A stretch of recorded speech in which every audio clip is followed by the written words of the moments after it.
1866, at the age of 81, he came to the end of his days as a government clerk in Washington, D.C., with a long string of personal defeats abrading his spirit. Things began well enough. He graduated from Yale, which his grandfather had helped found, and chose education as a profession with some enthusiasm.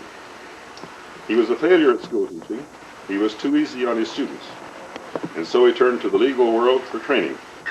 He was a failure as a lawyer. He was too generous to his clients and too concerned about justice to take the cases that brought good fees. The next career he took up was that of dry goods merchant. He was a failure as a businessman. He could not charge enough for his goods to make a profit, and was too liberal with credit. In the meantime, he had been writing poetry, and though it was published, he didn't collect enough royalties to make a living. He was a failure as a poet, and so he decided to become a minister. Went off to Harvard Divinity School, was ordained as minister of the Hollis Street Church in Boston.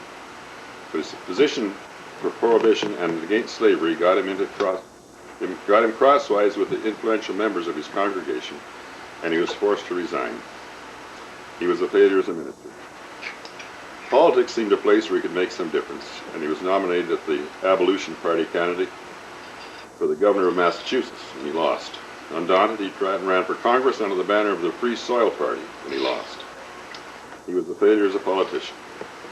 The Civil War came along, and he volunteered as a chaplain of the 22nd Regiment of the Massachusetts Volunteers. 2 weeks later, he quit, having found his task too much of a strain on his health. He was 76 years old. He couldn't even make it as a chaplain. Someone found him in an obscure job in the back office of the Treasury Department in Washington, and he finished out the last 5 years of his life as a menial file clerk.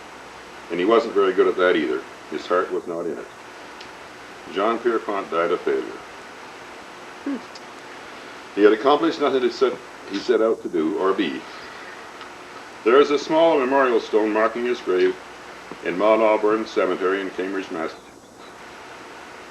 For the words in the granite read, poet, preacher, philosopher, and philanthropist. From this distance in time, one might insist that he was not, in fact, a failure. His commitment to social justice, his desire to be a loving human being, his active engagement in the great issues of his times, and his faith in the power of the human mind, these are not failures. And much was what he thought of his defeat became success. Education was reformed, the legal processes were improved, credit laws were changed, and above all, slavery was abolished once and for all. Why am I telling you this? It's not an uncommon story. Many 19th century reformers had similar lives, similar failures and successes. In one very important sense, John Pierpont was not a failure. Every year, come December, we celebrate his success. We carry in our hearts and minds a lifelong memorial to him. It's a song. This all chokes me up. Not about Jesus or angels or even Santa Claus. It's a terrible, simple song about the simple joy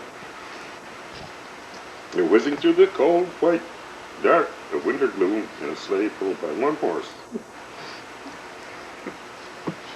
He wrote Jingle Bell. Yeah. Is that right? Heaven's sake. Yeah. And with the company of friends, laughing and singing all the way. No more, no less. Jingle Bells. John Pierpont wrote Jingle Bells. Yeah. Good story. Is that a good Christmas story?